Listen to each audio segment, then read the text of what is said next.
Empezamos. Buenas noches. Damos inicio a esta nueva charla, no sin antes agradecer a todos los que nos acompañan desde esta ciudad donde estamos transmitiendo, Guadalajara, Jalisco, México, de manera presencial, y por supuesto también hacemos extensivo este agradecimiento a quienes nos acompañan desde la red a lo largo de todo el mundo, y también a quienes nos acompañarán en repetición, porque este material lo pueden ver en repetición en nuestra página web www.centrouniversalista.com. Está con nosotros Juan Carlos Uno, un servidor David Mora, que les acompaña siempre en estas charlas, y también un abrazo a Poliana, que nos acompaña en la Ciudad de México, Víctor en Monterrey. Y vamos a arrancar hoy una charla especial porque hoy iniciamos el primer tema del tomo 3. El tomo 3 no lo hemos publicado aún, ya tenemos desarrollado el contenido de la mayor parte del libro. Sin embargo, hay detalles que todavía estamos afinando. Esperamos que el mes que entra, en octubre, ya esté impreso, y antes de imprimirlo o a la par con la impresión, espero también que nos demos la oportunidad, nos la vamos a dar, para subir el archivo digital de este tomo 3 a nuestra página web, para que puedan disponer de ella en cualquier parte del mundo, de este material. Por lo pronto, aunque no esté todavía publicado el tomo 3, hoy arrancamos con el primer tema que aparece en ese tomo, y es un tema muy, muy especial. El tema es corazón. Vamos a hablar del corazón, vamos a particularizar sobre lo que se refiere al corazón, que sabemos que es un órgano de nuestro cuerpo. Empecemos primero abordándolo biológicamente. Es un órgano de nuestro cuerpo físico, más particularmente hablando, es un músculo. Poco se menciona al respecto, pero efectivamente es un músculo, funciona y actúa como un músculo, pero claro, un músculo que tiene una función muy, muy peculiar, que es bombear la sangre.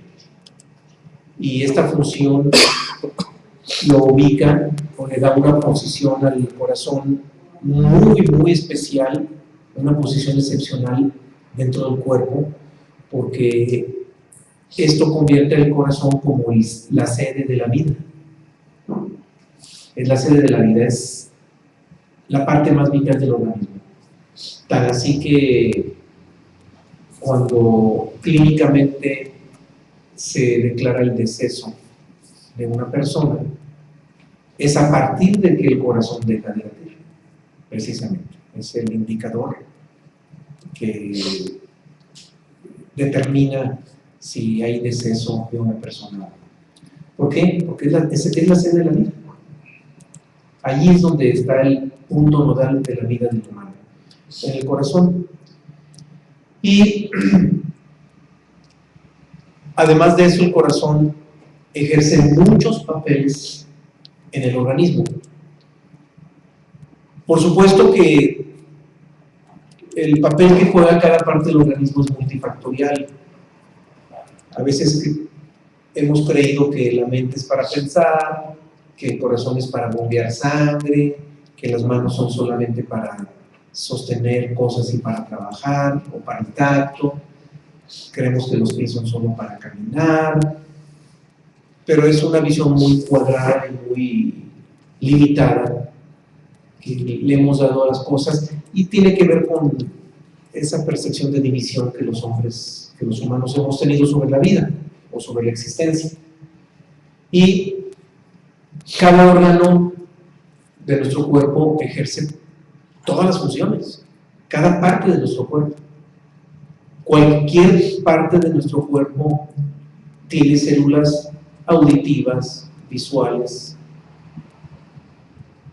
olfativas.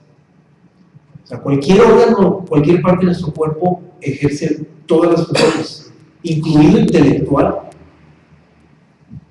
Cualquier parte de nuestro cuerpo es pensante y también siente, también es emocional. todas las partes del cuerpo. Claro está que algunas partes tienen mayor capacidad para ciertas funciones que otros. Por ejemplo, nuestros ojos son la parte que está más facultada para mirar, para ver. Sin embargo, nuestros ojos no son los únicos que ven. Y esto desde hace muchas décadas se comprobó.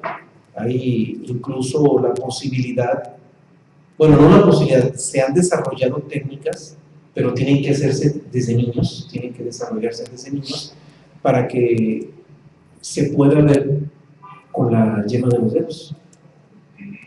Y eso, hablo que esto desde antes de los 70 ya se habían desarrollado esas técnicas, y ha habido incluso experimentos que se han dado a conocer a través de los medios de comunicación, de niños que con vendas en los ojos y bien bloqueados sus ojos y con los dedos pueden ver, o sea, tienen células visuales para mirar con los dedos. Y vamos, esto no es nuevo, tiene mucho tiempo que se descubrió, y es porque esto denota que cada una de las partes de nuestro cuerpo tiene muchas facultades, pero al ser utilizados específicamente para alguna de ellas, pierden o se adormecen las otras facultades, se van adormeciendo las otras. Entonces, cada una de nuestras partes, insisto, puede ver, escuchar, olfatear, pensar, sentir, emocionalmente hablando. Y el corazón no es la excepción. El corazón puede ver, escuchar, olfatear, sentir, percibir, e incluso tiene conciencia. Y así como el corazón tiene todas las facultades como cualquier parte del cuerpo, bien, pues el corazón es el que tiene las facultades más posibles, o mejor dicho, el potencial más amplio para el desarrollo de todas las posibilidades. Entonces el corazón no solamente es para mover sangre, esa es la función primordial, pero no es la única.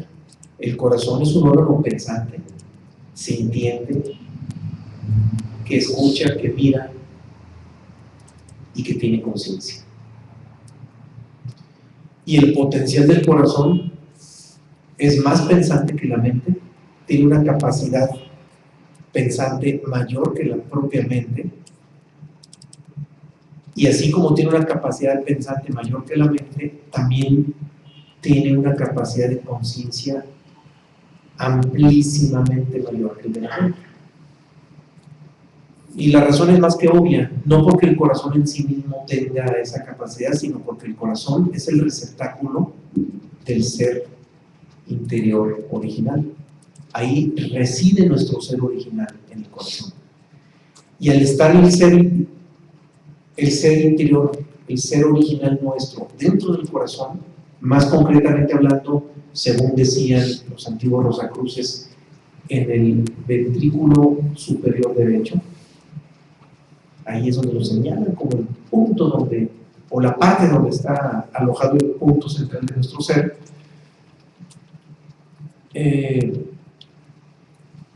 Esto hace que el corazón pueda desarrollar una capacidad pensante amplísima y una conciencia mucho más amplia que la mente, o sea, en los dos sentidos.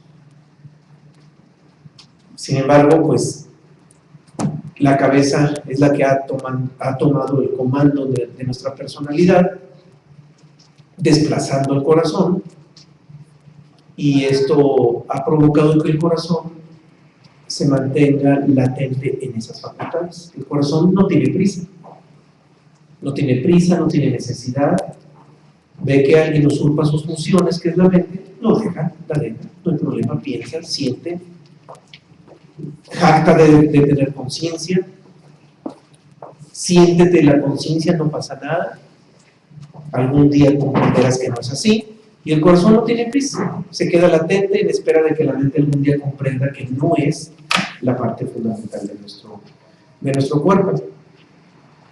Y por lo mismo que el corazón tiene capacidades mayores que la mente y por supuesto que cualquier otra parte de nuestro organismo, esto nos deja como corolario que pensar con el corazón es sentir de forma consciente. O sentir con el corazón es pensar de forma consciente. Porque las dos funciones están en él. Y cuando alguien lo emplea para el desarrollo de ambas funciones, indiscutiblemente la vida cambia. Y un humano que le deja toda la responsabilidad a la mente, inevitablemente transita la vida a lo largo de una cadena de errores. Un error, otro, otro. Cuando alguien reconoce que la mente no es la más facultada y comienza a dudar de la mente, y ese dudar de la mente permite que el corazón diga, por fin me van a hacer caso, y eso a su vez permite que el corazón comience a pensar, comience a sentir, comience a liberar esa conciencia. Entonces la cadena de errores disminuye, esa cadena de errores y empieza, y es posible empezar a transitar la vida con aciertos, con mucho más aciertos que errores, porque, insisto, el corazón es quien debió o debiera tener el comando de la personalidad en lo más elevado. Por supuesto que en lo más superficial, en los propósitos externos, por supuesto que la mente juega su papel, pero el fundamental está en el corazón. Además de eso, el corazón es un órgano que en muy raras ocasiones se enferma de cáncer. Es muy raro saber que alguien se enferme de cáncer de corazón. Eso es de lo menos común. Incluso en las escasas ocasiones en que eso sucede, es porque el cáncer empezó en otra parte y llegó hasta el corazón, pero no porque se haya originado el corazón y que el corazón se haya invadido otras partes. Eso no sucede. Entonces, solamente en casos muy extraordinarios llega a invadirse el cáncer del corazón, pero insisto, desde otra parte. Y además de eso, el corazón es el único órgano que no produce dolor. Hablo del dolor físico, por supuesto. El dolor físico lo podemos sentir en cualquier parte del cuerpo, menos en el corazón. Alguien pregunta, oye, pero cuando alguien se infarta, antes del infarto empieza a experimentar un dolor muy fuerte. Sí, pero el dolor no es en el corazón, es en el hombro. Es en el hombro, en el brazo y en otras partes por la alteración en la irrigación sanguínea. Pero el corazón propiamente no duele, físicamente hablando. Sin embargo, cuando el corazón se nubla, cuando el corazón se inhibe de manera radical en el papel que debiera tener, entonces el corazón se convierte en el origen del cáncer. Un corazón nublado, un corazón enfermo de emociones, enfermo por la personalidad.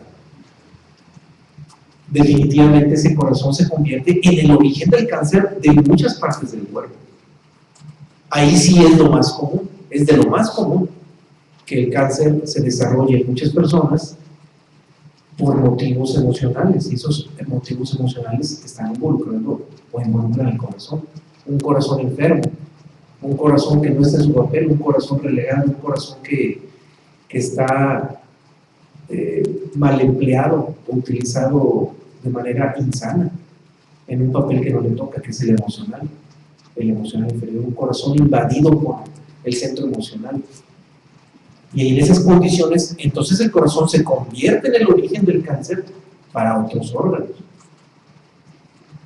Y de igual manera, aun cuando en el corazón no se produzca dolor, insisto, en el dolor sensorial, Cuando llega a haber dolor en el corazón, me refiero a un dolor emotivo, ese dolor es todavía más fuerte que el dolor físico.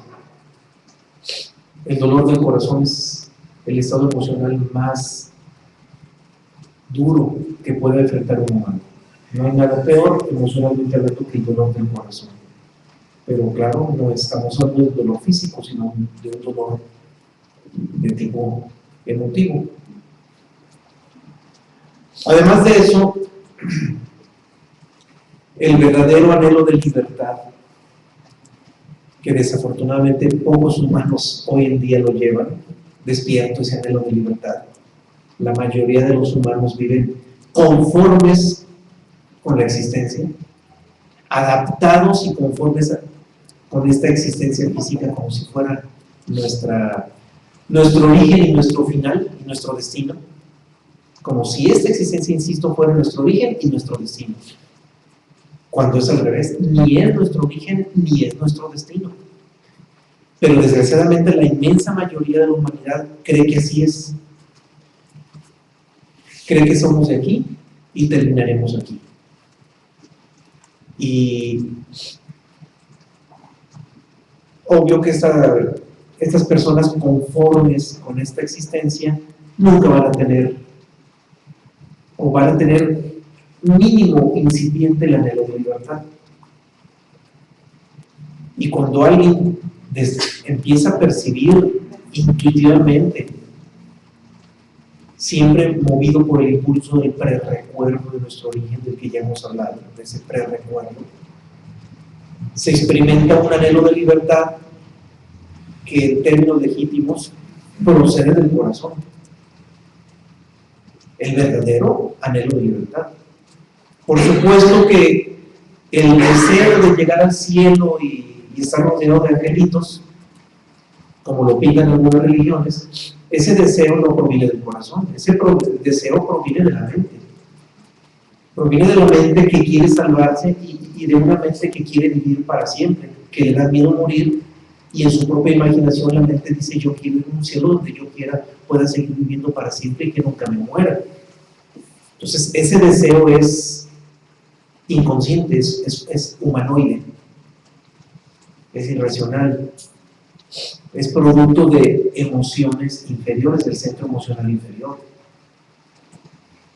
El verdadero anhelo de libertad indiscutiblemente se origina en el corazón y nada tiene que ver con la mente, ni con ese deseo que acabo de citar.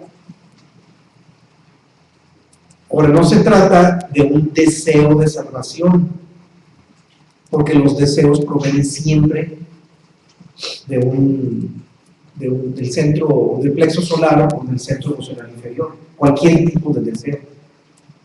Es algo distinto, algo que va más allá del deseo, porque cuando se habla de deseo, siempre se termina asumiendo ciertas poses. Es que yo quiero, yo me siento, yo quiero ser bueno, yo esto, y esas cosas siempre están vinculadas con la mente y con el deseo en general. Y sin embargo, de lo que estamos hablando es de algo que va mucho más allá del deseo. Es producto de un reconocimiento de que no somos de este mundo. Cuando los humanos creen que son de este mundo y están identificados con este mundo, buscan un deseo de salvación porque desean algo mejor que este mundo. Mientras que en el anhelo de libertad, en ese impulso de libertad, queda la certeza de que en este mundo no está nuestro origen. Nos sentimos forasteros en este mundo. Es un sentimiento del impulso de sentirnos como extranjeros en este mundo, como extranjeros de este mundo. Y eso nada tiene que ver con el deseo. Es un impulso que no es producto de un deseo de algo mejor. No es desear algo mejor, sino reconocer que somos extranjeros aquí y que tenemos la responsabilidad de descubrir nuestro verdadero origen. Entonces, esto no tiene que ver con el deseo, es algo muy distinto, por lo tanto, no se procesa en el centro emocional. Esto viene del corazón. Y cuando un hombre natural, un hombre identificado, un hombre dormido, conduce el corazón a través de su personalidad, a través del deseo, termina cerrando, endureciendo e incluso petrificando el corazón. Porque el corazón no está hecho para estas cosas. Incluso el propio corazón, por ser la parte fundamental de la vida, se convierte también en el centro de batalla entre el ser y el no ser, entre la conciencia y la inconsciencia. Y esto lo describe maravillosamente el Bhagavad Gita. Todo el relato de guerra que enfrenta a Arjuna bajo la tutela de Krishna, enfrentando a los enemigos que traicionaron al reino, el reino de su padre, que era el rey. Esa batalla que describe el Gita, que es todo un proceso de iluminación, ese libro, es una descripción de todo un proceso de iluminación. Bien, pues esa batalla es precisamente la que se libra en el corazón, la que cada uno de nosotros libra en el corazón, porque en nuestro corazón se aloja tanto la conciencia como la inconsciencia, tanto la verdad como la ilusión. En el corazón se pueden anidar todos los deseos del ego, del yo, orientado a la autoafirmación. Se puede anidar todo allí, se puede anquilosar ese instinto de autoafirmación por impulso del ego, lo que provoca que el corazón se mantenga agitado y somnoliento, adormecido. Cuando nosotros permitimos que se aloje todo ese impulso de autoafirmación, es inevitable que el corazón se adormezca y quede letargado. Y esa autoafirmación es prácticamente la síntesis del quehacer del ego. Si queremos comprender en una sola palabra el comportamiento del ego, e incluso la razón del existir del ego, en una palabra se sintetiza en autoafirmación. Ahí se sintetiza todo el quehacer del ego y todos sus motivos, todas sus motivaciones. Autoafirmación. Los humanos comunes hemos permitido que ese estado se anide en el corazón, la autoafirmación. Sin embargo, cuando surgen impulsos libertarios,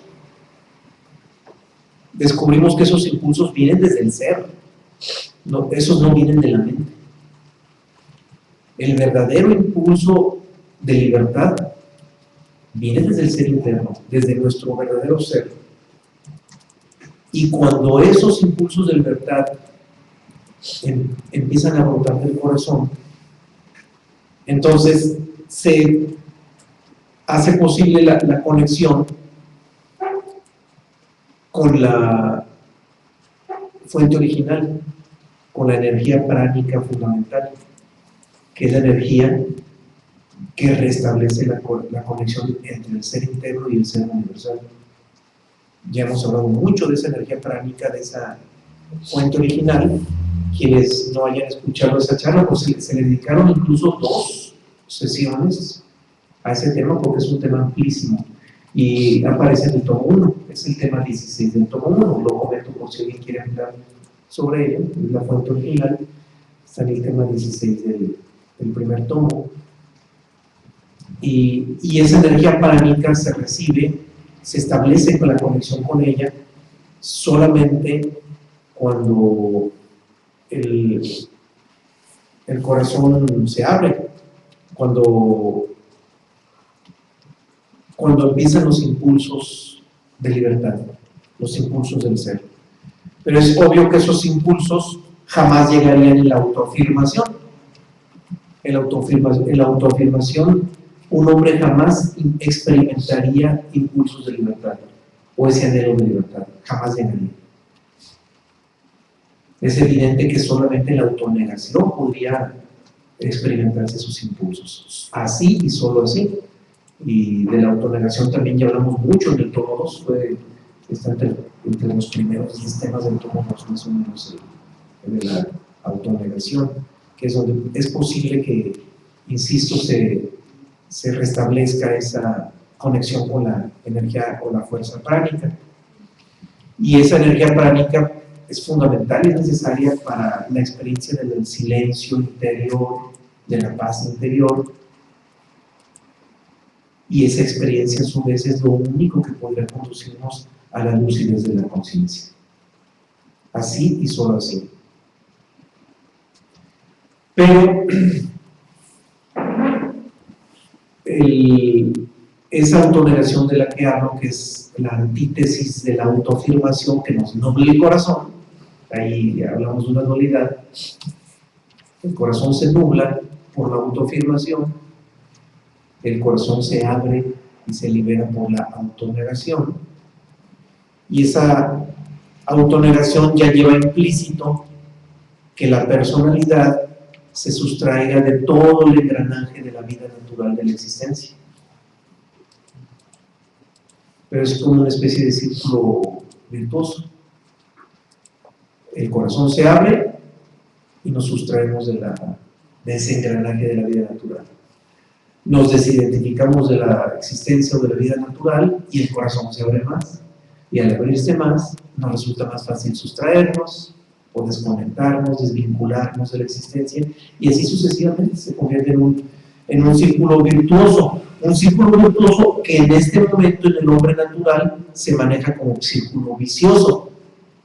Me autoafirmo más, se cierra más el corazón, y al cerrarse más, me autoafirmo más, y al autoafirmarme más, se cierra más, y ese círculo vicioso termina produciendo la petrificación del corazón, de la que hace unos segundos, unos momentos hice mención.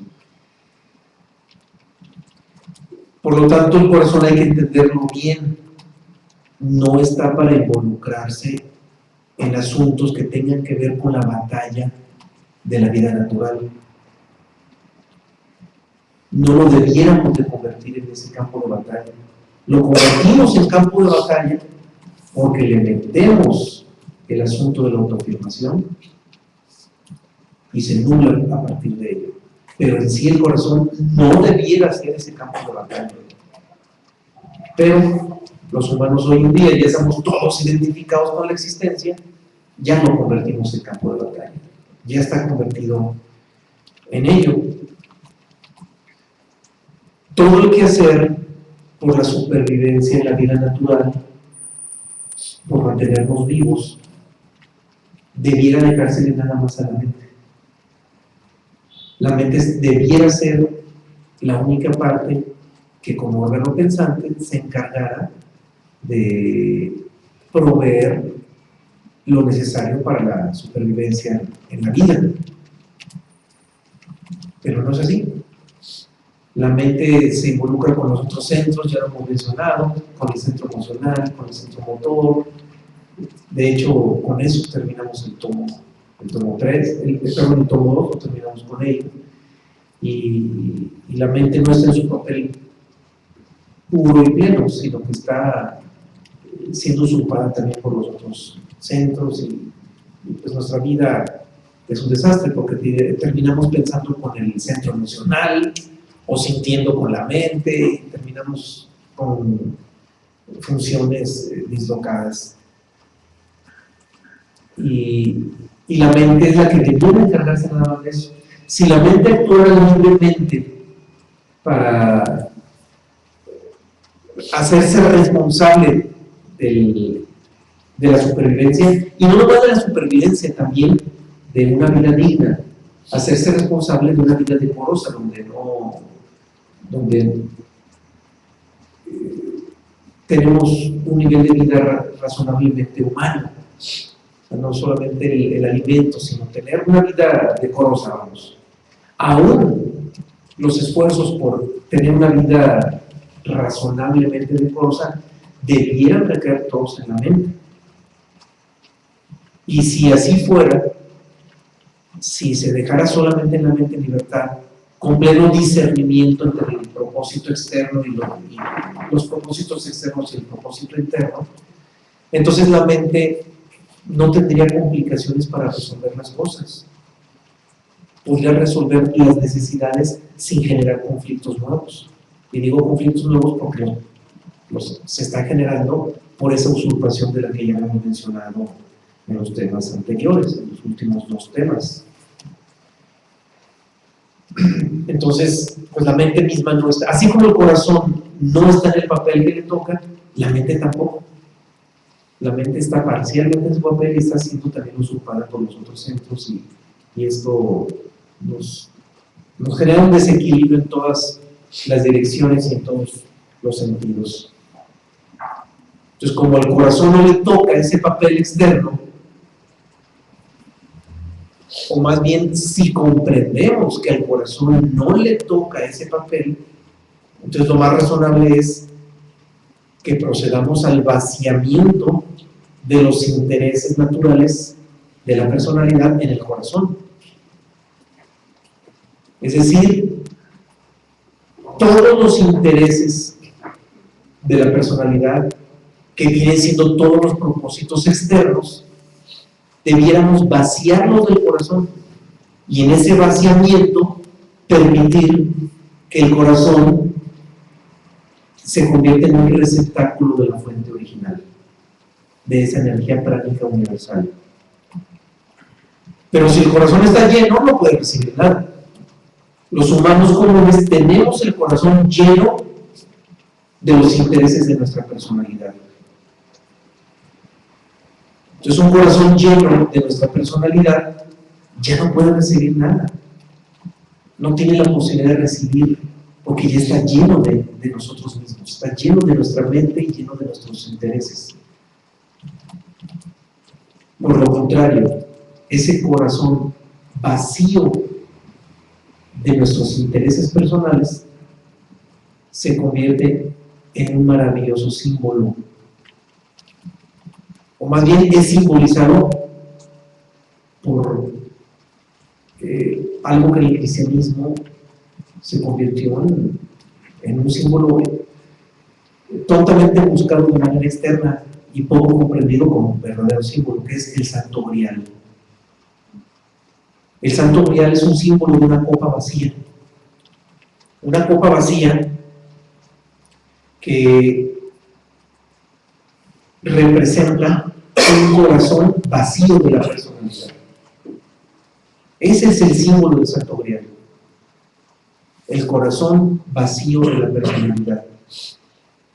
Porque ese corazón vacío de la personalidad es el receptáculo ideal de la fuente pránica original, de la fuente original universal, la energía suprema. Una energía que es fundamental para todo. Es una energía fundamental para el propósito interno, básicamente. Para lo externo no tanto, porque lo externo no necesita resolverse con esa energía fundamental. Esa energía fundamental es para el propósito interno, para el propósito de la libertad del ser, para el propósito de la conciencia. Y mucho hablamos de esa energía en el tema 16 del tomo 1.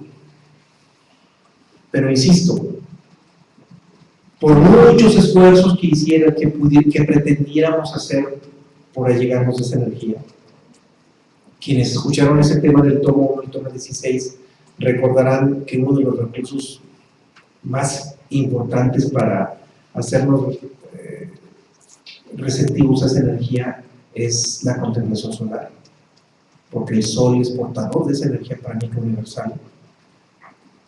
Bien, pues, aunque nos pasáramos toda la vida mirando el sol al amanecer, al atardecer y dedicándole toda nuestra vida al sol, si nosotros nos mantenemos en autoafirmación, Si mantenemos el corazón lleno de los intereses de la personalidad, esa energía pránica, claro que nos va a ayudar, pero jamás permitiría que se concretara el propósito interno. Porque para concretar el propósito interno no bastaría con mirar al sol. Tendríamos que vaciar nuestro corazón de los intereses de la personalidad. Y vuelvo a insistir, ese vaciamiento del corazón es lo que está simbolizado con el Santo Grial, un receptáculo vacío. Claro, muchos personajes de la historia se dedicaron y se consagraron obsesivamente a descubrirlo. Se dice que uno de ellos fue Hitler, que mandó muchas expediciones a distintos puntos del planeta donde se creía que estaba resguardado el Santo Grial y tenía la obsesión por encontrarlo, pero una obsesión estúpida, porque aun si se encontrara esa copa, ese cáliz donde se vertió la sangre de Jesús, según cuenta la tradición, aun si se encontrara, ¿de qué nos serviría el objeto? El objeto no nos serviría de nada. Lo que sirve es el símbolo, lo que sirve es la comprensión del símbolo y lo que nos dice ese símbolo. Y ese símbolo es una invitación a que nuestro corazón quede vacío de los intereses egocéntricos de la personalidad. Porque ese vaciamiento es el que permite esa energía, que entre esa energía, y con esa energía se desarrolla todo el proceso alquímico. Un proceso alquímico plasmado en el tema 34 que viene en el tomo 2, si lo quieren retomar, ya lo abordamos en esta serie de charlas. Y ese proceso alquímico sin esa fuente original jamás se desarrollaría. Jamás viviríamos ese proceso alquímico. Entonces esa fuente original es fundamental. Fundamental por donde viviremos. Sin ella, sin esa fuente original, seguimos perdidos, seguimos perdidos en la existencia. Y insisto, el vaciamiento del corazón es fundamental. Sin ese vaciamiento, la fuente original puede estar rodeándonos toda la vida y nunca nos va a tocar, porque tenemos el corazón lleno de nuestros intereses personales. Es por eso que no reconocemos esa fuente original. La Biblia, además de los otros libros universales, habla reiteradamente del corazón. Todos hablan del corazón, todos los libros universales, y hablan de su posible apertura para recibir esa luz universal de la que estamos hablando. Pero cuando en la Biblia en particular habla sobre esa posible apertura, no invita al desarrollo de emociones místicas. No se trata de eso. Las emociones místicas pareciera que el hombre las fabricó como un sustituto de la fuente original. Al sentir el vacío de esa fuente original, el hombre inconscientemente fabricó algo para sustituirlo. Y ese algo son las emociones místicas. Y esa invitación a abrir el corazón que nos hace la Biblia y otros libros universales no es una invitación a ese desarrollo de emociones místicas. Cuando alguien pretende llegar al ser universal, cuando alguien pretende alcanzar el orden superior a través de emociones místicas, lo único que está demostrando es inmadurez, es falta de madurez. Porque todo tipo de emoción, todo tipo de emotividad mística no es más que un sustituto falso y equivocado de la fuente original, procedente del centro emocional inferior, procedente del plexo solar, aunque no nos percatemos de ello. Y es muy común, ya lo hemos mencionado también en los últimos temas, sobre todo lo reiteramos en el tema del centro emocional, que cuando algunos filósofos dedican toda parte de su vida, y no nomás filósofos, también sucede en los hombres comunes, que descubren que a través del centro mental no pueden llegar a la verdad absoluta, recurren a las emociones y no se dan cuenta que sustituyen la mente, el centro mental por el centro emocional. Y a través de las emociones pretenden llegar a esa verdad suprema a través de las emociones místicas y pues nunca se consigue nada. Todo sigue igual.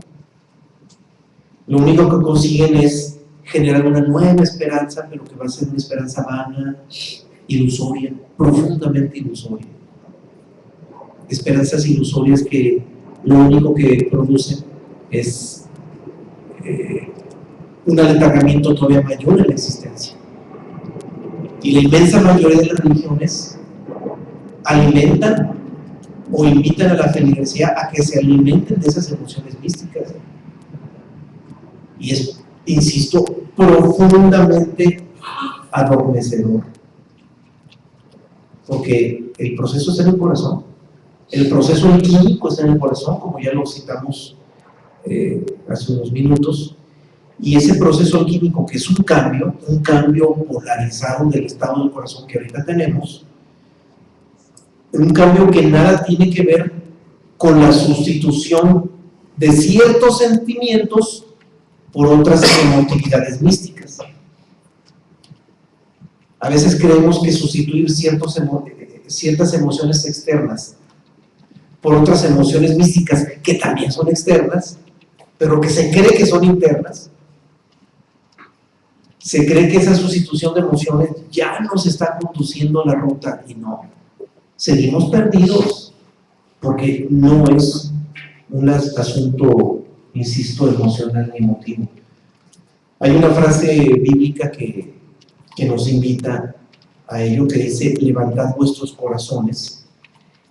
Y esa frase bíblica no nos invita por ningún motivo al desarrollo de esas emociones místicas, sino un proceso distinto que tiene que ver con alquimia, que es la unidad cabeza-corazón, la conexión de la cabeza y el corazón, la unidad de los dos. Porque para los humanos que estamos metidos en cuerpos biológicos, la cabeza tiene que jugar un papel importante, pero en conexión con el corazón. Si la cabeza no está unida al corazón, se sale del papel fundamental. Solo cuando la cabeza se une al corazón, entonces está en ese proceso fundamental, que, insisto, tiene que ver con el proceso alquímico. Eso lo pueden retomar del tema 34 del tomo 2 de la alquimia. Y esa unidad de la cabeza con el corazón nada tiene que ver con oraciones repetitivas para Occidente o con mantras adormecedores para Oriente, porque tan adormecedoras son las oraciones repetitivas que tanto se emplean en Occidente como los mantras repetitivos de Oriente, tan adormecedores unos como otros. Y esos mantras y esas oraciones lo único que hacen es provocar estados somnolientos que producen sensación de emociones místicas, pero es pura sensación. Es pura sensación, son puros recursos externos. Y nos tiene que quedar claro que jamás un recurso externo nos puede conducir a lo interno. Absolutamente nada externo nos podría servir de base o de trampolín para llegar a lo interno. Eso no puede ser. Entonces, esas emociones místicas que se generan a través de los mantras y de las oraciones repetitivas, vuelvo a insistir, es pura alucinación. Lo peor es que mucha gente se la cree.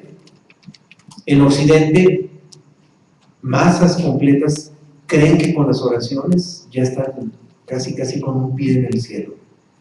Y en Oriente también otras masas, quizás mayores todavía, creen que repitiendo mantras todo el día ya también tienen un pie en el nirvana.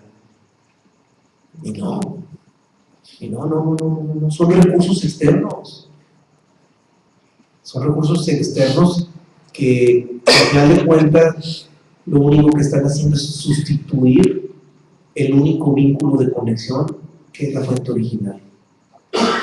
Porque nada tiene que ver con eso.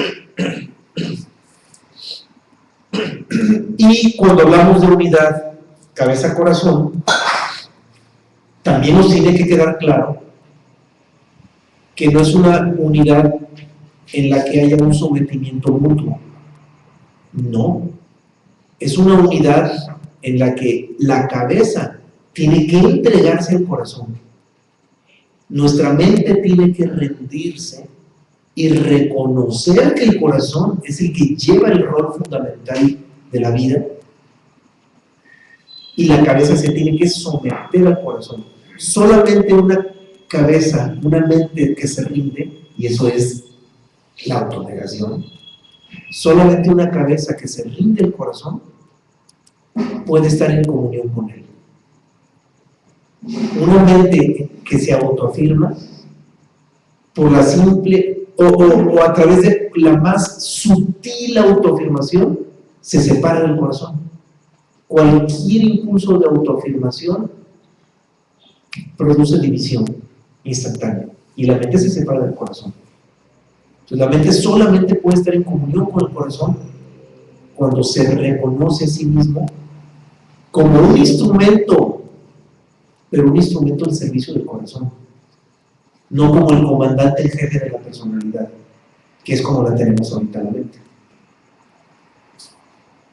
Y solamente cuando el corazón se consagra al servicio interno, es decir, así como la mente se debe consagrar al corazón, entonces el corazón se debe consagrar al servicio de nuestro ser interno, y solo en esas condiciones será posible comprender la esencialidad, es decir, los aspectos esenciales de la vida, algo que el hombre natural tiene perdido. El hombre natural común solamente comprende los intereses externos, los propósitos externos, pero la esencialidad, los aspectos esenciales de la vida, del ser, de la conciencia, que están perdidos en el hombre actual, solamente se puede rescatar cuando en primera instancia la cabeza se rindió hacia el corazón y cuando el corazón a su vez se consagró al servicio del ser. Y eso es el proceso alquímico, eso está en el proceso alquímico, es parte del proceso alquímico. Pero los humanos no estamos en ese estado, los humanos comunes. Las masas, los humanos que circulamos de manera cotidiana en el planeta, no estamos en ese estado, salvo excepciones muy raras. La interacción de hombres, de los humanos, familiares, políticas, sociales, comerciales, productivas, todo tipo de relación humana se da a través de la interacción de mentes interactuando con mentes. Todos los humanos comunes estamos o formamos parte del tejido social, nos involucramos en el tejido social a través de la mente, a través de mentes interactuando con mentes. Y todas las relaciones humanas así son, mentes con otras mentes. Sin embargo, la más legítima relación que puede haber entre los hombres, que es la verdadera comunión, solamente puede establecerse de corazón a corazón. Si algún día llegase a habitar este mundo una raza pues de otro orden más elevado que el actual, tendría que ver indiscutiblemente con ese tipo de relación. Tendría que ser una sociedad en la que los hombres tengan la posibilidad de interactuar de corazón a corazón. Lo que hoy en día no sucede ni siquiera en las relaciones de pareja. Ni aún en las relaciones de pareja sucede esa comunión entre el corazón, de corazón a corazón. Y esto, insisto, sucederá, acontecerá, si llega a estar poblado este planeta por una sociedad más elevada que la actual. Bien, con esto dejamos esta exposición introductoria hacia el tema del corazón. Vuelvo a repetir, es el primer tema del tomo 3. Todavía no tenemos editados estos temas, este tomo no está editado. Espero que a finales del próximo mes ya lo tenemos editado. Y una vez que lo tengamos disponible, lo vamos a subir a nuestra página en archivo digital para que lo puedan bajar en cualquier parte del mundo y puedan leer esos contenidos. Todo lo que expuse en esta parte introductoria del tema viene en los contenidos. Y no solamente en ese tema, siempre que se hace una exposición previa a algún tema, siempre iniciamos con una exposición y esa exposición está por escrito en nuestros libros. Está debidamente documentada en nuestros libros y pueden retomarla. Lo comento porque hay quienes les gusta o se les da mejor la asimilación cuando escuchan una exposición de una persona, pero hay quienes asimilan mejor cuando lo leen. Cada quien tiene distintas posibilidades de asimilación, las posibilidades son muy variadas y pueden ser incluso complementarias. Alguien que de momento siente que asimila más cuando escucha de un expositor que en la lectura, puede escuchar la exposición, asimilar la exposición y de repente se echa un clavado a la lectura y descubre que la lectura le ofreció más que la propia exposición. O puede suceder lo contrario, alguien que diga, no me interesa escuchar la exposición porque aquí está el libro, lo leo y con la lectura para mí es suficiente. Bien, cuando alguien esté en esas condiciones, habrá otra posibilidad. Puede leer el libro, leer el contenido, leer las citas, leer todo, aparentemente sentir que ya asimiló lo fundamental del tema, de repente escucha la exposición y caramba, le dijo cosas nuevas. Se abren canales nuevos. Y no porque el expositor tenga facultades especiales o específicas para poder exhibir un tema o desarrollar un tema, sino porque a veces se abren canales en uno mismo. Escuchando se abren canales. Incluso ustedes descúbranlo, porque eso estoy seguro, estoy convencido de que a cualquiera de ustedes le ha sucedido, que están escuchando una exposición y en el momento en que están escuchando descubren o les llegan ideas todavía mayores que lo que están escuchando. Eso nos va a suceder a todos. Entonces no es solamente la exposición en sí misma, sino que cuando alguien escucha la exposición, el simple estado de atención permite que se abran canales. Y obsérvenlo, hay que observarlo. A lo largo de la exposición escuchan y de repente a cualquiera de ustedes le pueden brotar ideas importantes. A veces ideas reflejadas, que se reflejan en algún comentario, porque el micrófono siempre está abierto para ustedes, o a veces ideas que surgen a través de una pregunta. Y tal como lo decía Albert Einstein, las preguntas son más importantes que las respuestas. Y es muy común que una pregunta diga muchísimo más que cualquier respuesta. Eso es lo más común. Y a veces las preguntas son chispazos que se abren y no producto del expositor, sino producto de la interacción entre el expositor y el que escucha. Y si lo valoramos, el rol del que escucha es más fundamental que el rol del que habla. El que escucha se abre más a la conciencia que el que está hablando.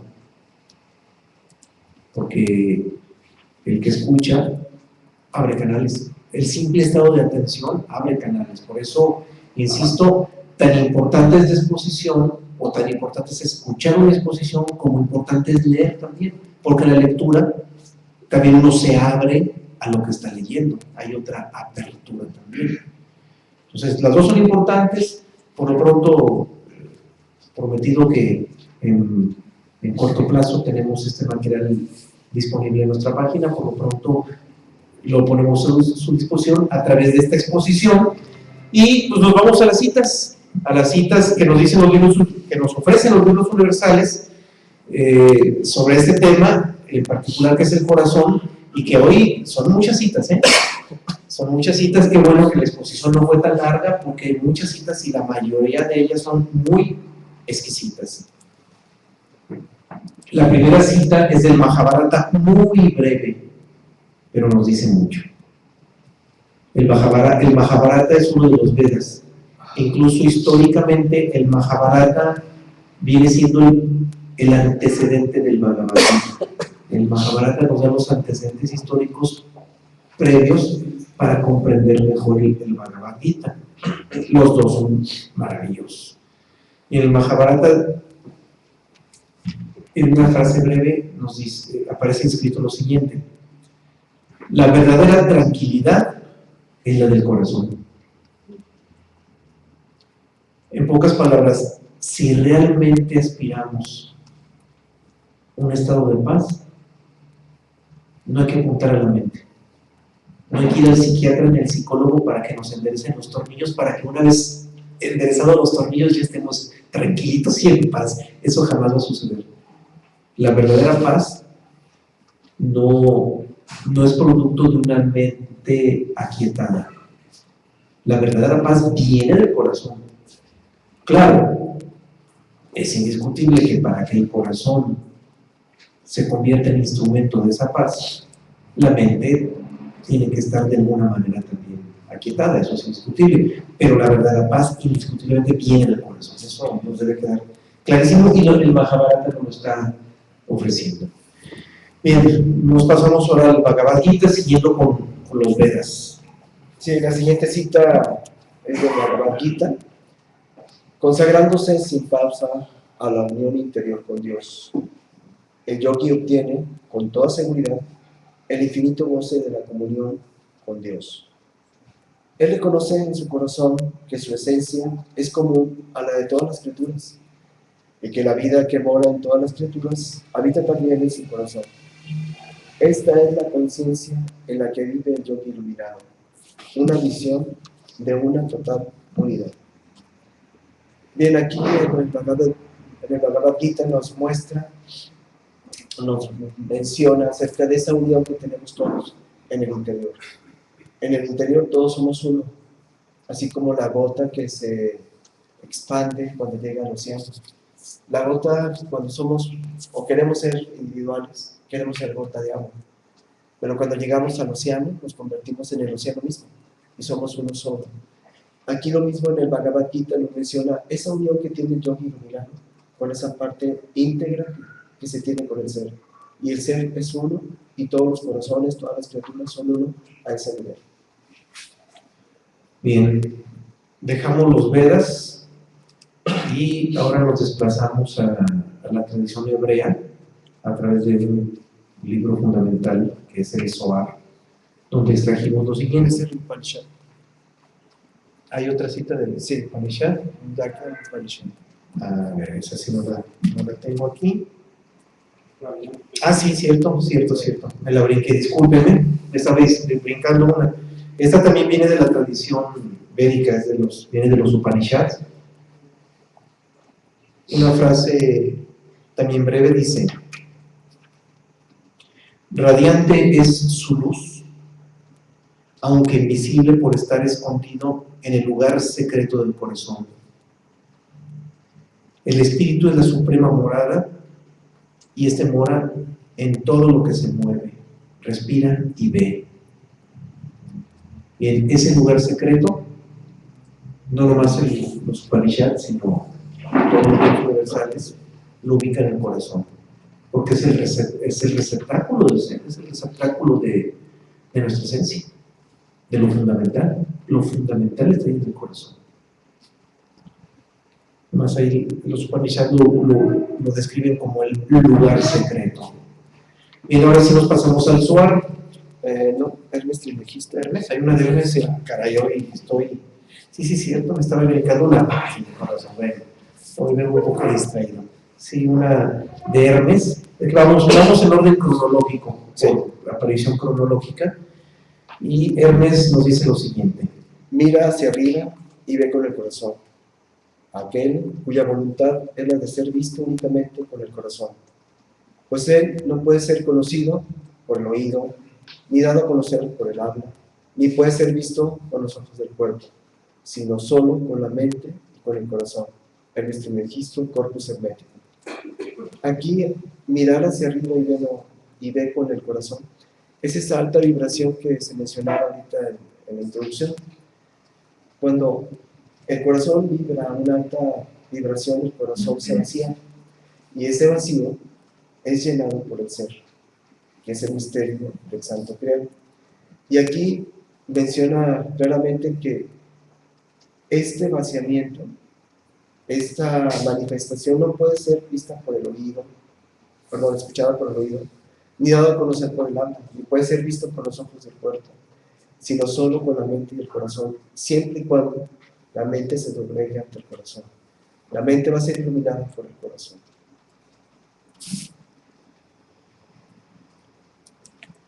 Bien, la siguiente cita es del Zohar, ahora sí.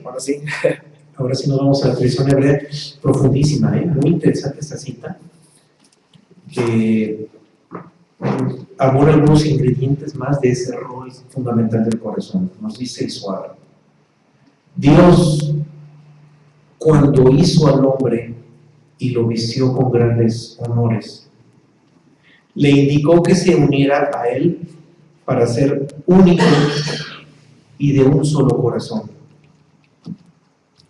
unido al uno por el lazo de la fe, de un solo propósito que ata todo. Interesantísimo, porque nos involucra varios ingredientes. Primero, hay que entender o hay que distinguir lo que nos dice este libro de las concepciones mentales misticoides en las que llegamos a creer que nosotros, si nos portamos bien, nos vamos a trasladar a un lugar reservado por Dios llamado cielo, para que allí estemos cerca de Él y que estemos en ese lugar. Esa visión, para empezar, es espacio-temporal. Temporal porque separa el ahorita estoy aquí, enseguida me porto bien, y en un futuro estoy en el cielo. Entonces, esto lo hace temporal, y todo lo temporal es ilusorio. La única realidad está en el presente, y lo hemos enfatizado. El tema del presente está en el tomo 1, si quieren apuntarlo. Entonces, para empezar, esa visión es temporal, pero además de temporal es dimensional, es espacial. ¿Por qué? Porque nos ubica aquí en un espacio en contraposición a otros espacios donde hay que llegar. Entonces eso es dimensional y espacial, y el ser es adimensional. El ser universal es adimensional y nuestro ser interno es adimensional. El ser no tiene dimensión. Entonces, esa visión es profundamente primitiva. Es una visión primitiva. Observemos cómo el Zohar trasciende esa visión. Y claro, es un documento hebreo. Y vaya que en su esencia y en sus libros hebreos también tenían cosas de mucho fondo. Desafortunadamente, pues también se vieron expuestos a lo que ha sucedido en todas las tradiciones. Una parte externa, una parte interna, y lo externo siempre metido en las formas y siempre fuera de lugar. Y el Zohar nos dice, enfatiza esa unión de Dios a través de un solo corazón. Pues está invitando en esa cita a que Dios crea al hombre con el propósito de que se una a Él a través de un corazón único.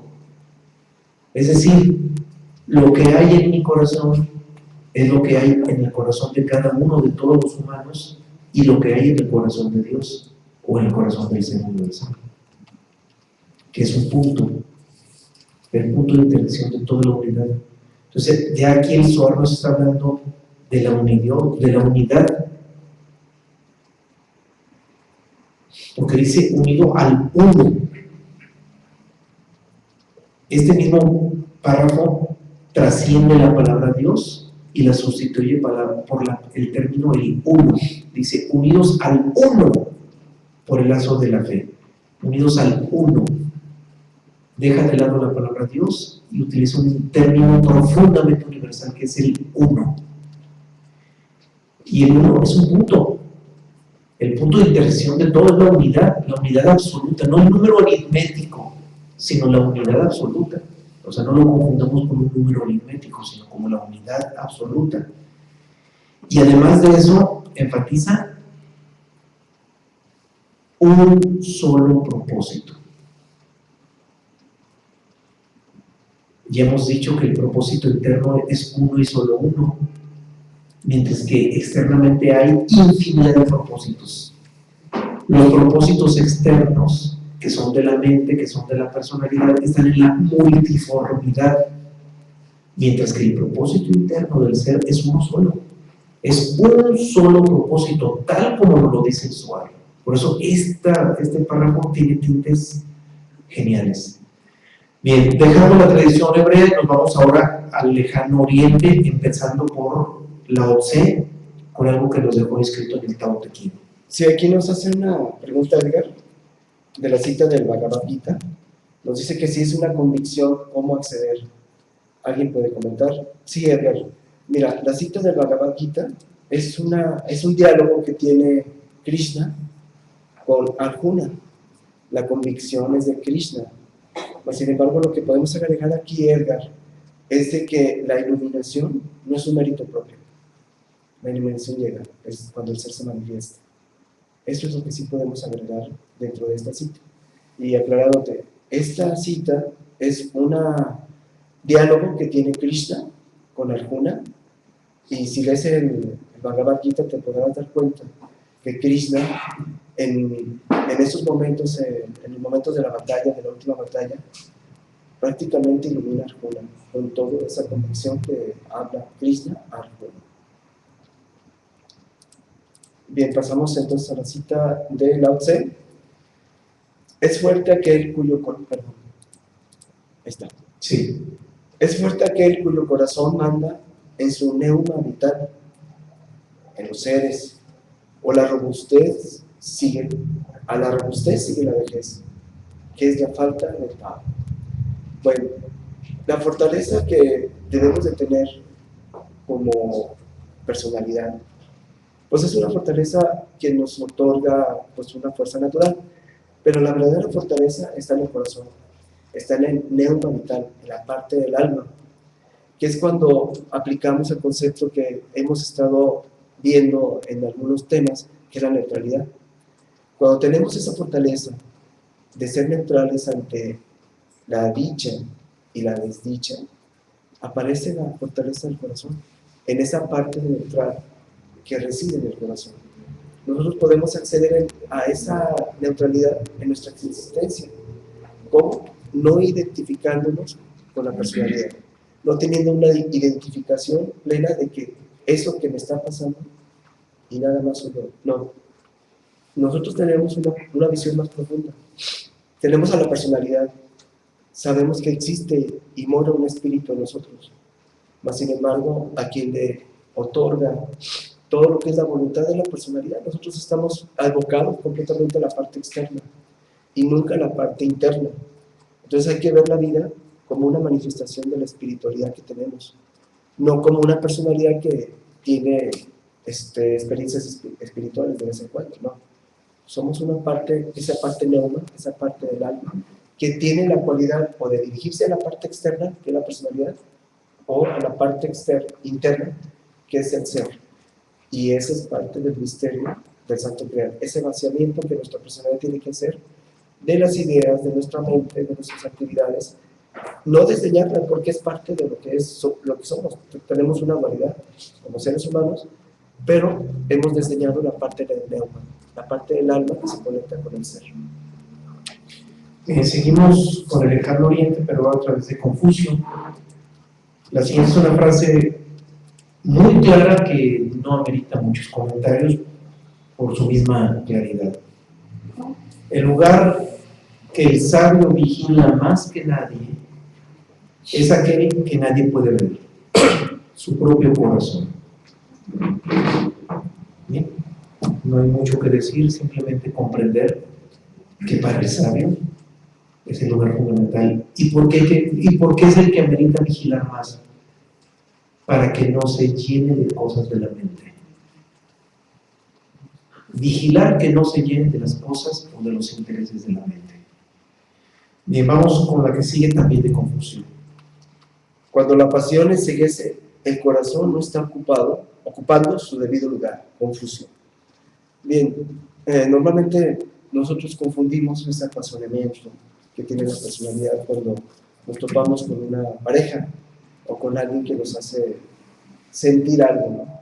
Y hemos confundido lo que es ese sentimentalismo con la esencia en realidad del corazón. Ese falso sentimentalismo tenemos que observar que lo genera la personalidad, que lo genera la naturaleza. No es malo, claro que no es malo querer a alguien, enamorarse de alguien, pero tenemos que observar que es un estado de ilusión que se genera cuando tenemos una interacción física, mental y sentimental con alguien. Mas, sin embargo, ese apasionamiento que nos llega nos ciega. No es el corazón el que está ocupando su debido lugar. Bien, la siguiente cita también de Confucio es interesante, es genial porque hace una descripción de ese cambio de actitud en un humano pasando de la necedad a la sabiduría,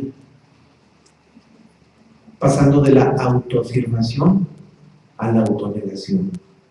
Es decir, el hombre común está en la necedad y en la necedad de la autoafirmación, y si aspira a la sabiduría tendrá que irse a la apertura de la autonegación. Y ese proceso lo describe en una cita Confucio de una manera muy, muy clara. A los 30 años yo estaba erguido y firme en mis ideas. A los 40 ya no tenía dudas. A los 50 tuve que reconocer la fuerza del destino. A los 60 mis oídos eran favorables. Los sonidos iban derecho a mi espíritu. A los 70 ya he podido seguir los impulsos de mi corazón. Una cita maravillosa donde describe ese proceso que va de la autoafirmación a la autonegación y que deriva precisamente en la apertura del corazón. Si aspiramos a escuchar el corazón, antes tiene que abrirse ese corazón. Y para que el corazón se abra, tenemos que vaciarlo del interés de la personalidad y sustraerlo de la autoafirmación, tal como describe ese proceso aquí Confucio. Bien, nos vamos ahora a Nepal, a la tradición budista, con una cita del propio Evangelio de Buda.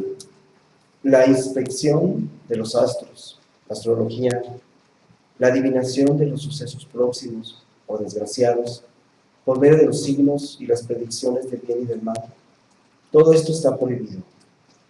El que deje ir su corazón a la aventura sin freno alguno, no alcanzará el nirvana. Evangelio del Buda. Bien, aquí la traducción tiene la palabra prohibido.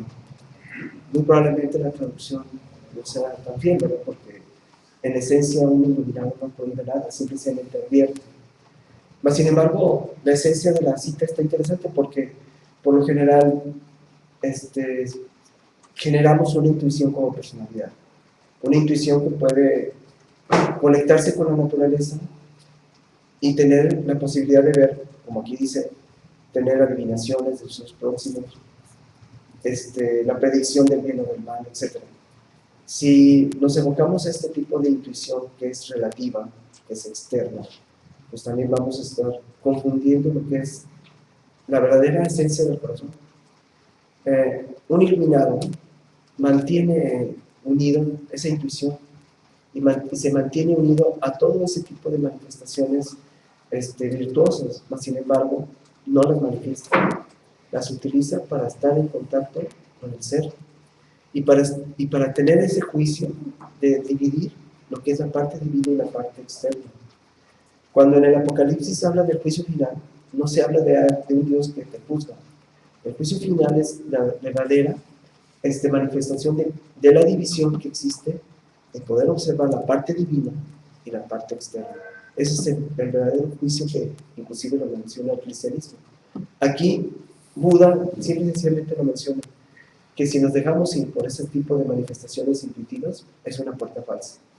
Y nos advierte, no alcanzará el nirvana, que viene diciendo, esa alma que no sería hacia el exterior, sino a lo interior del ser humano. Bien, seguimos con la tradición budista y también en su evangelio Buda nos dice: el que albergue en su corazón el amor a la verdad no morirá nunca, porque éste ha bebido del agua de la inmortalidad. Primero nos ofrece un ingrediente importantísimo, que es el hecho de que en el corazón se pueda albergar la verdad. La verdad es lo absoluto y lo absoluto es lo eterno. Por eso habla de que albergando la verdad en el corazón, la muerte ya no es. Y claro, aquí nos está hablando de la conciencia de la vida eterna, porque la vida eterna la tenemos todos. Le llamamos muerte al descenso del cuerpo biológico, pero el que desaparece es un cuerpo, uno desciende. Nosotros nos mantenemos vivos. La vida sigue, la vida continúa. La palabra muerte se utiliza, se emplea en los libros universales, pero sabemos que es un término de algo que no es real. La muerte como tal, en sí misma y por sí misma, no es real. Pero cuando alguien es consciente de esa verdad interna que está en el corazón, pues también es consciente de la vida. Hoy en día nosotros somos conscientes de algo que no es real, que es la muerte. Hay una frase muy popular que dice que si de algo podemos estar seguros es de que nos vamos a morir. Entonces esa frase deriva del estado ilusorio del humano. En dado caso, si de algo podemos estar seguros, es de que nos vamos a desalojar de un cuerpo ilusorio que es el biológico. Pero eso no significa que nos vayamos a morir. Y lo comento esta cita porque los humanos hoy en día somos más conscientes de la muerte que de la vida. Pero lo más absurdo es que somos más conscientes de la muerte cuando la muerte no es real. Y de la vida no somos conscientes. Y digo que no somos conscientes de la vida porque la verdadera vida, y Jesús de Nazaret así le llama la verdadera vida, con esos términos la suscribe, es la que llevamos precisamente del corazón. Y de esto nos habla esta cita: el amor a la verdad es el amor a la verdadera vida, es ser conscientes de esa verdadera vida. Y cuando alguien es consciente de esa verdadera vida, bebió del agua de la inmortalidad, que es una alusión a la fuente original, y esa fuente original nos permite ser conscientes de la verdadera vida que llevamos dentro, una conciencia de la que hoy en día adolecemos. Bien, vamos a la siguiente, también del Evangelio de Buda, y con esto cerramos la parte del budismo. El rey, su padre, al saber que el corazón del príncipe Siddhartha se hacía extraño al placer, fue terriblemente traspasado de disgusto, como si una espada se le clavara en el pecho. Evangelio de Buda. El contexto que tiene esta cita, el padre de Buda, un rey de un reino en la región de Nepal, hace 2500 años, aisló a Siddhartha, a su hijo, a su príncipe heredero, de todo dolor humano, de toda carencia humana, inclusive de la vejez. Cuando él se da una salida hacia lo que viene siendo la parte del reino, se da cuenta que existen viejos, que existe gente enferma, que existe el dolor humano. Y ahí él tiene un hueco en el corazón y quiere ayudar al ser humano, porque tiene un prerecuerdo de que cómo es posible que exista la vejez, la enfermedad, el dolor. Y ahí su padre lo había aislado de todo eso. Es por eso, ¿para qué? Para que fuera el príncipe heredero de ese reino. Mas, sin embargo, cuando Buda se planta hacia su padre y dice: es que me voy a dedicar a curar al ser humano, es cuando el rey siente una gran desilusión, pues. Y esta cita tiene que ver con ese corazón, en este caso de Siddhartha, que ya no estaba abocado hacia la parte externa, que es el placer de la personalidad, sino que esa alma se aboca a lo que es la parte interna del ser humano, que es nuestro reino original, la manifestación original que tiene la parte divina que está en nosotros, la verdadera vida. Bien, la siguiente cita ya es de otra tradición. Nos vamos ahora a la cultura helénica y nos vamos directo con Pitágoras, que fue quien llevó la filosofía y la sabiduría a Grecia. Pitágoras nos dice: purifica tu corazón antes de permitir que el amor se asiente en él, ya que la miel más dulce se agria en un vaso sucio. Bien, nos está invitando a que el corazón, como receptáculo, como ese santo grial de que hablábamos, esté purificado antes de pretender que haya amor en él. Claro, está hablando del amor absoluto, del verdadero amor, un verdadero amor que los humanos hoy por hoy no conocemos.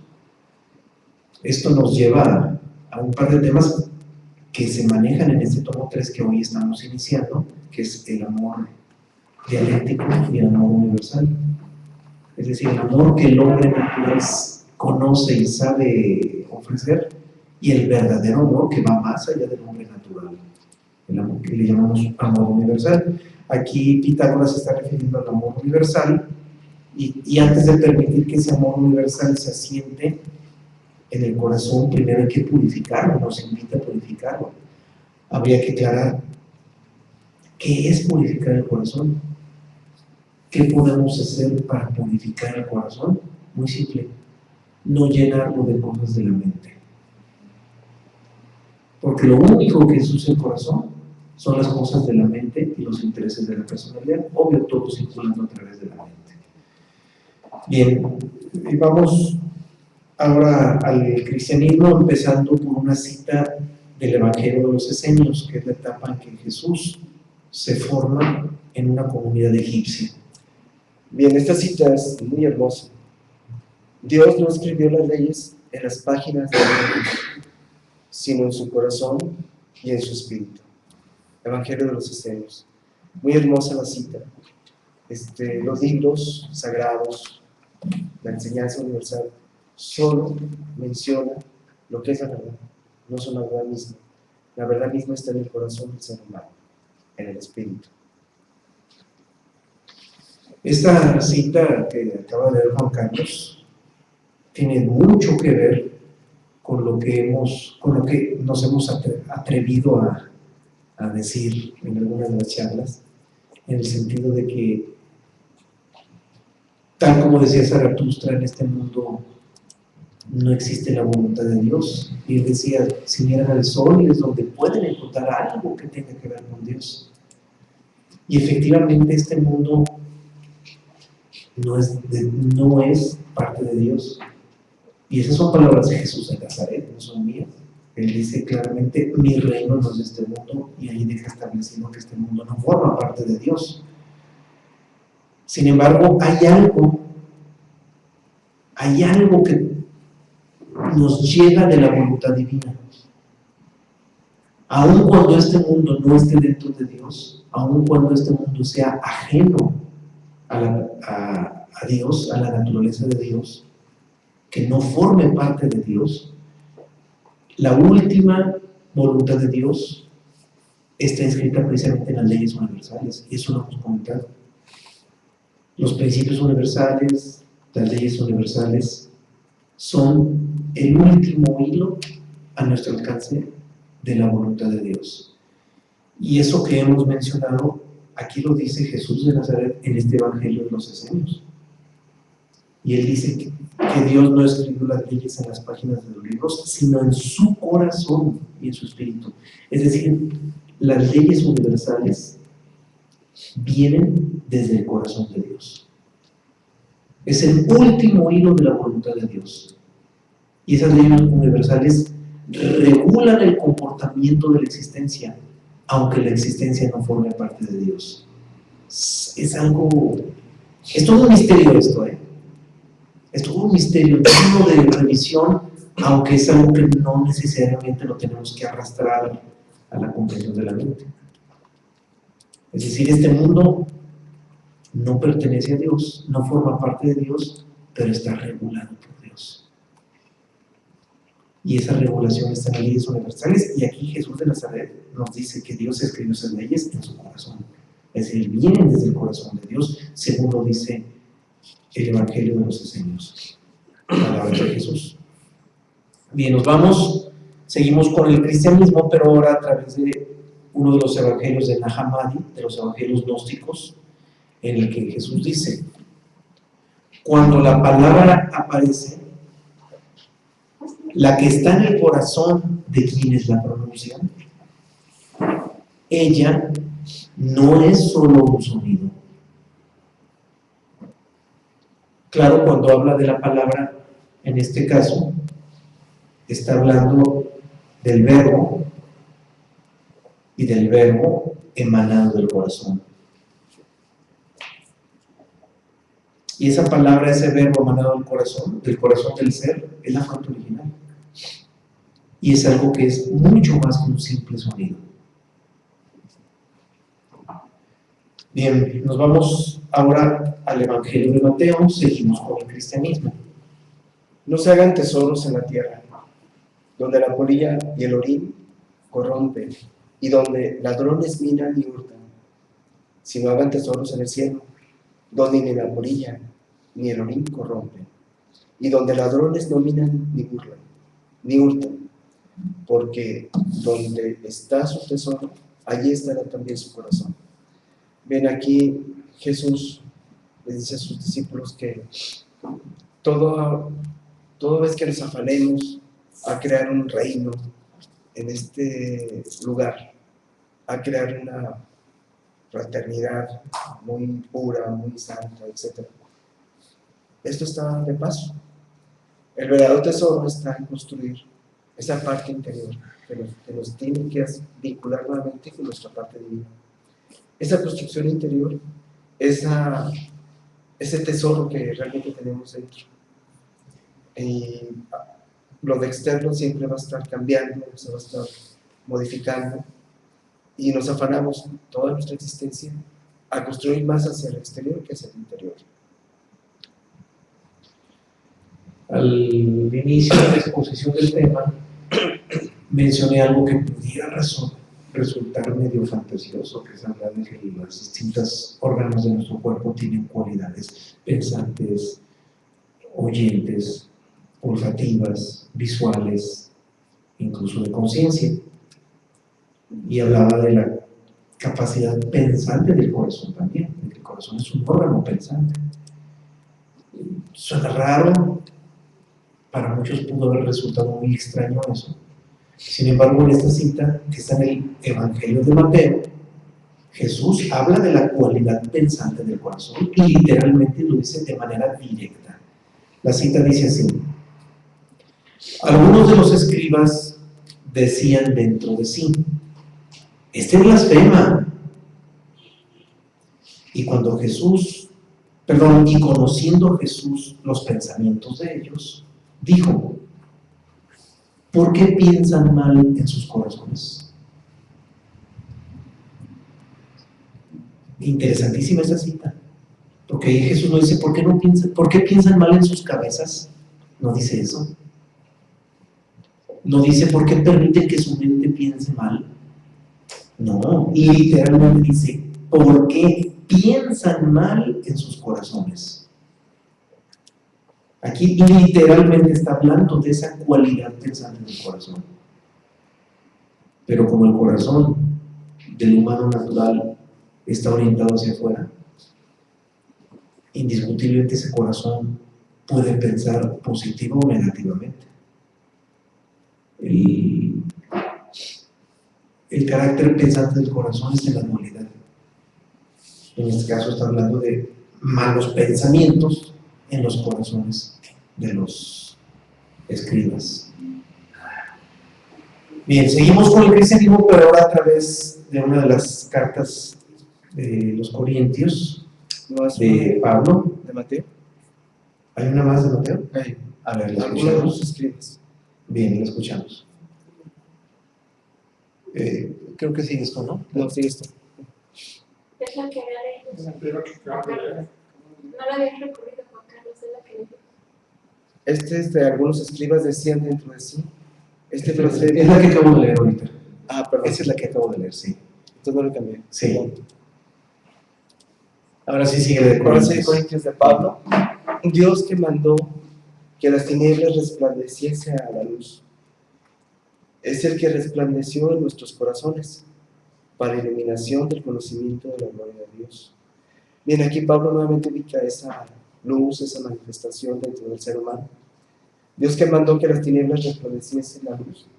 Es el que resplandeció en nuestros corazones. O sea, la parte externa de nosotros no tiene cabida como un mérito propio para la iluminación. La iluminación se manifiesta en el corazón de los seres humanos, en la parte interna de los seres humanos. Bien, esta cita que leemos a continuación viene del Islam, concretamente emitida por Ibn Arabi. Es una cita genial, es impactante, establece una relación impresionante entre el verdadero corazón del verdadero hombre, del hombre perfecto, y las cosas del universo que son ilusorias, y establece una relación entre ambas, y dice así: si todas las cosas, los ángeles y las esferas, se pusieran en el corazón del hombre perfecto, no sentiría ni siquiera el peso de un átomo. Todo el universo, incluidos los ángeles, puestos en el corazón de un hombre perfecto, para ese corazón significa casi nada. Una relación impresionante, y con esto nos invita Ibn Arabi a darle el valor específico que tiene el corazón. Bien, pasamos a la siguiente. La gente de perfección es la que atenta a su respiración, se hace guardián del tesoro de sus corazones. El tesoro del corazón es la biblioteca de Dios. No permitas que entren los pensamientos que no sean de Dios. Ibn Arabi, el núcleo del hombre. Viene una verdadera meditación. Es la gente que está atenta, contemplativa, observando, el respirar de nuestra personalidad, la manifestación de ese aliento de Dios manifestado en la respiración. Mas, sin embargo, a veces confundimos en la meditación estas situaciones. Mas, la respiración del aliento de Dios es cuando se manifiesta, cuando Él está presente. Es el aliento divino. Y es el tesoro que debemos de guardar. Atentos a que nuestra mente no esté metiéndonos pensamientos que no sean la manifestación del ser. Nuestra mente puede estar divagando, pero nuestra atención tiene que estar sobre lo que surge más allá de los pensamientos, más allá de lo que vienen siendo los sonidos, más allá de lo que viene siendo la parte externa de nuestra personalidad. Esa manifestación está presente siempre. Lo que necesitamos hacer es vincularnos con esa manifestación cuando estamos con nosotros mismos en un proceso contemplativo. Y seguimos con el Islam, también con otra cita más de Ibn Arabi, en la que nos dice: el corazón del creyente es el lugar de revelación de Dios. El corazón del creyente es el trono de Dios. El corazón del creyente es el espejo de Dios. En esa cita, Ibn Arabi utiliza el término revelación y nos dice que la revelación se da en el corazón. Hemos ya distinguido en otros temas, en otras charlas, sobre el término que se emplea en Oriente y en Occidente, que aunque son distintos términos, nos hablan de lo mismo. Cuando en Oriente se dice iluminación, en Occidente se dice revelación. Y las tradiciones occidentales parten del cristianismo, pero no solamente el cristianismo. El Islam también es una religión prima hermana del cristianismo. El Islam deriva del cristianismo, deriva de la tradición hebrea. O sea, son lo que es la tradición hebrea, el cristianismo y el Islam. Esas tres son el corazón del pensamiento occidental. Por eso también en el Islam se utiliza la palabra revelación. Y así como Ibn Arabi nos habla de que la revelación se da en el corazón es el lugar de la revelación. En Oriente, es decir, en la India y en China, también se habla de que la iluminación llega a través del corazón. Es un mismo fenómeno. Dos términos distintos, revelación, iluminación, pero que al final de cuentas ambos ubican el corazón como el receptáculo o como el recinto de ese fenómeno que es la revelación. Bien, seguimos con una última cita de Ibn Arabi. El corazón es una perla que mira a Dios. El corazón es el lugar de manifestación del nombre y del nombrado. El corazón es un halcón o un pájaro maravilloso. El corazón es el ser de la aceidad de Dios. Ibn Arabi, el núcleo del núcleo. Aceidad de Dios es la cualidad que tiene el ser. Si una cualidad tiene el ser, es la aceidad, o sea, el estar, el presente, el es, el que siempre ha sido y siempre será. Esa es la cualidad que tiene el ser, la aceidad de Dios. Bien, cerramos el Islam, pero a través de otro personaje que es Rumi, un gran maestro sufi, también conocido como Mevlana. Dejó un legado impresionante en el Medio Oriente. Y en uno de sus libros, en el Masnavi, Rumi nos dice: deja tus preocupaciones y ten un corazón completamente limpio, como la superficie de un espejo que no contiene imágenes. Bien, pues el espejo es un símbolo que ya hemos hablado de él, que hace todo lo contrario de la mente. Mientras la mente almacena información, procesa información y la retiene, porque la mente está en el deseo, y el deseo está en el acto de retener y almacenar. El corazón, que es donde está el ser, hace lo contrario. Nada almacena y todo lo libera, todo lo suelta. Por eso el espejo se convierte en un símbolo de la cualidad del ser y de la cualidad del corazón. Recibe una imagen y la refleja, no se queda con la imagen, la suelta.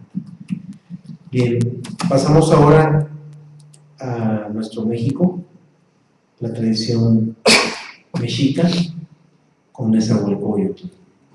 Ponte en pie, percute tu atabal, dese a conocer la amistad, tomados sean sus corazones, Nezahualcóyotl. Por lo general, nosotros la parte externa queremos tener una fraternidad con todos los demás, pero en realidad lo que exteriormente nuestra personalidad, para poder respetar a los demás, tenemos que respetar su individualidad. Mas, sin embargo, interiormente no existe esa individualidad, existe el ser, existe la unión de todos los corazones. Dentro de nosotros sí puede existir la unidad, en la parte externa no puede existir la unidad. Es el respeto a la individualidad de los demás. En nuestro interior, simple y sencillamente, uniéndonos al ser, nos unimos con todas las criaturas. Bien, vamos ahora a la teosofía, en la que Blavatsky nos dice algo interesante. Utiliza a la rosa como símbolo del ser que habita en el corazón. Obvio, la rosa es un símbolo universal, no solamente es un símbolo de los Rosacruces, es un símbolo universal, y en este caso Blavatsky hace uso de ese símbolo y nos dice: la rosa tiene que convertirse nuevamente en el capullo nacido de su tallo generador, antes de que el parásito haya roído su corazón y chupado su savia vital. Bien, ahí Blavatsky ubica el corazón como ese receptáculo de esa rosa como símbolo del ser. Vamos a la siguiente, también de Blavatsky. La doctrina del ojo es para la multitud. La doctrina del corazón es para los elegidos. Los primeros repiten con orgullo: vean, yo sé.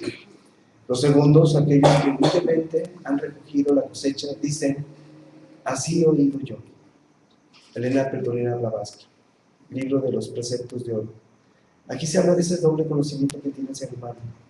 El conocimiento exterior, la tecnología, es el comprender lo que es la naturaleza. Mas, sin embargo, la verdadera sabiduría, el verdadero conocimiento está en el corazón del ser humano.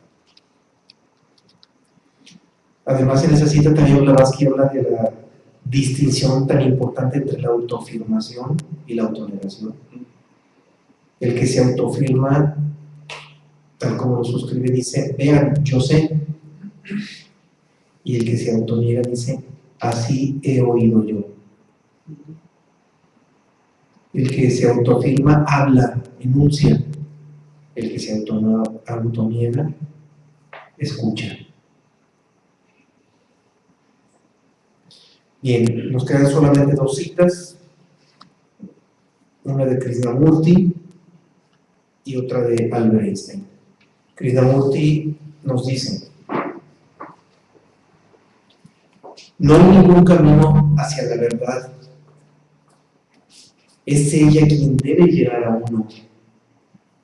La verdad podrá llegar a usted solo cuando su mente y su corazón sean sencillos y claros, y cuando haya amor en su corazón. Pero nunca si su corazón está lleno de cosas de la mente. Si hay amor en su corazón, usted no habrá de organizar una hermandad. Corrijo un término: usted no hablará de organizar una hermandad. Bien, aquí Krishnamurti nos está hablando de algo que enfatizamos: la diferencia entre un corazón lleno de las cosas de la mente y un corazón vacío de la mente. Cuando un corazón está lleno de las cosas de la mente, el corazón se reduce a la autoafirmación y se mete en la ilusión. El ego lo invade. Cuando un corazón está vacío de las cosas de la mente, automáticamente se llena de algo. Ese algo es la fuente original emanada del ser. Entonces, aquí Krishnamurti viene a ratificar lo que insistimos en la exposición, en el sentido de que solamente un corazón vacío de la mente, vacío de los intereses de la personalidad o de los propósitos externos de la personalidad, solo ese corazón vacío tiene la posibilidad de albergar el verdadero amor.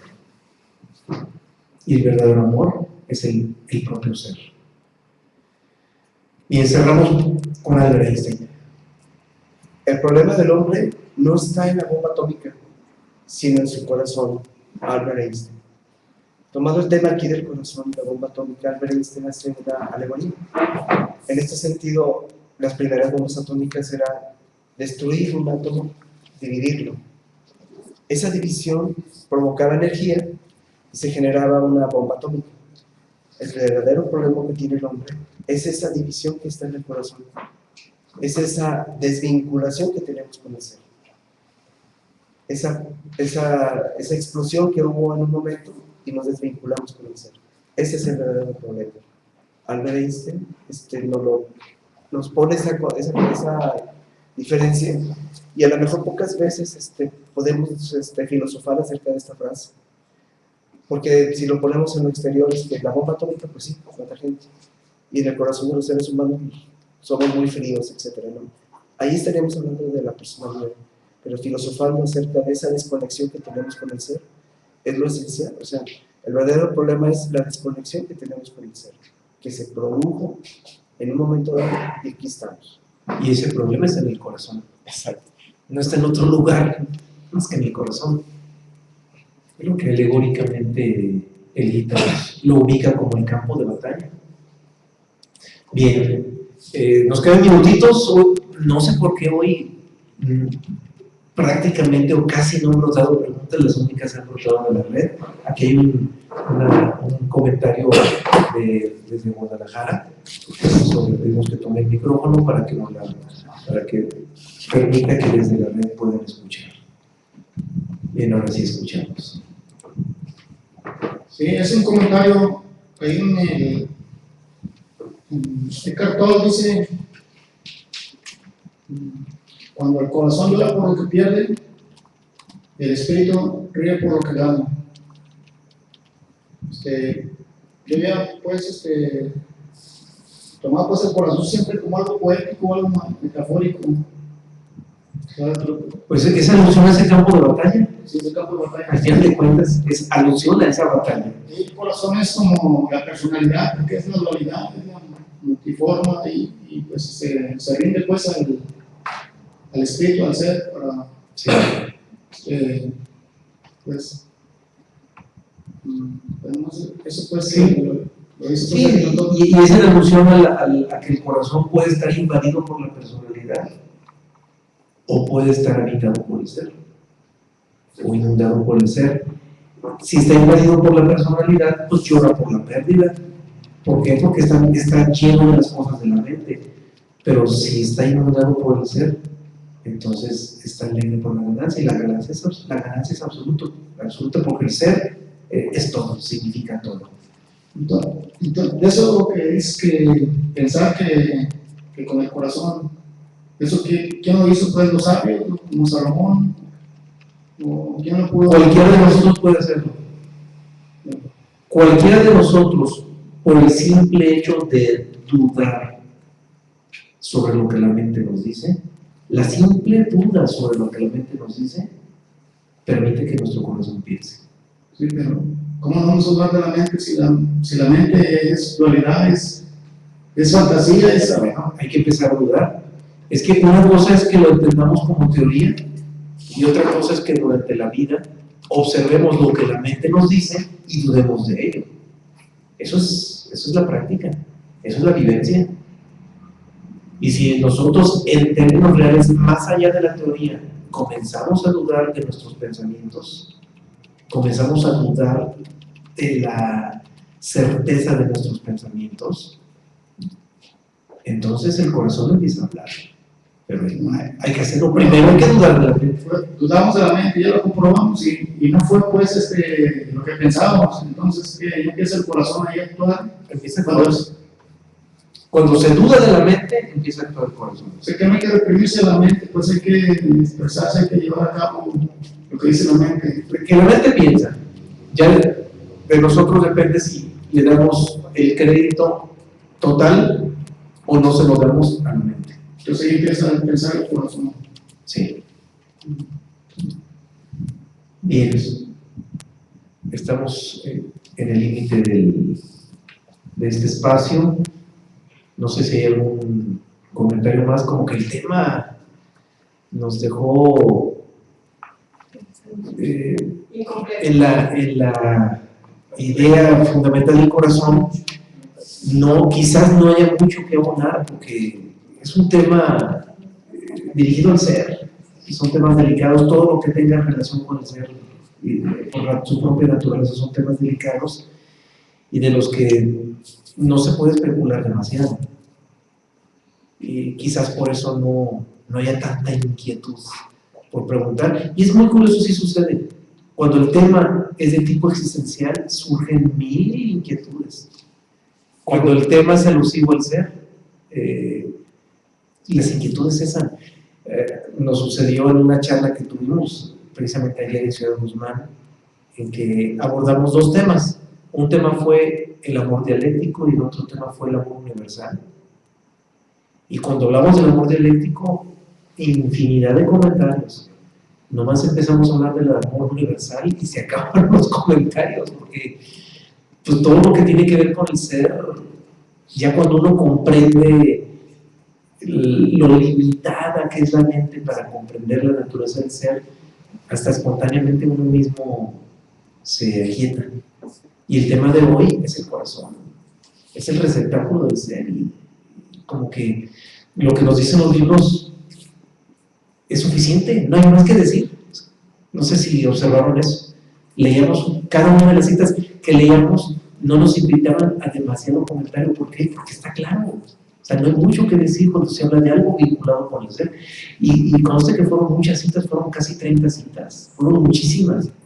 O en otras ocasiones, cuando el tema es existencial, pueden ser 10 citas y no nos acuse el tiempo, porque los temas existenciales nos mueven a muchas referencias de la vida, mientras que los temas vinculados con el ser, al revés, nos aquietan y nos sustraen de la vida. Por eso es normal que no haya demasiadas preguntas. Bien, en la red ya no hay nada. No, la vamos preguntando cuál es el siguiente tema. Bien, el siguiente tema es, para no equivocarnos, conciencia de sí mismo. Es el siguiente tema, conciencia de sí mismo. También es un tema vinculado con el ser, igualmente. Pero después de ese tema de conciencia de sí mismo vienen tres temas que son existenciales, interesantes los tres, que son filosofía, ciencia, filosofía y arte. Vamos a hablar de las tres grandes columnas del pensamiento, los tres aspectos fundamentales del pensamiento, y esos estoy seguro que se nos van a dar mucho que comentar. Repito, son ciencia, filosofía y arte, pero antes de ellos viene conciencia de sí mismo, que también es un tema vinculado con el ser. Bien, pues no queda más que agradecer su presencia aquí en Guadalajara, para quienes nos acompañan presencialmente, y también agradecer su compañía para quienes nos escuchan en la red y nos comparten sus comentarios en la red. Muchas gracias, hasta la próxima. Buenas noches.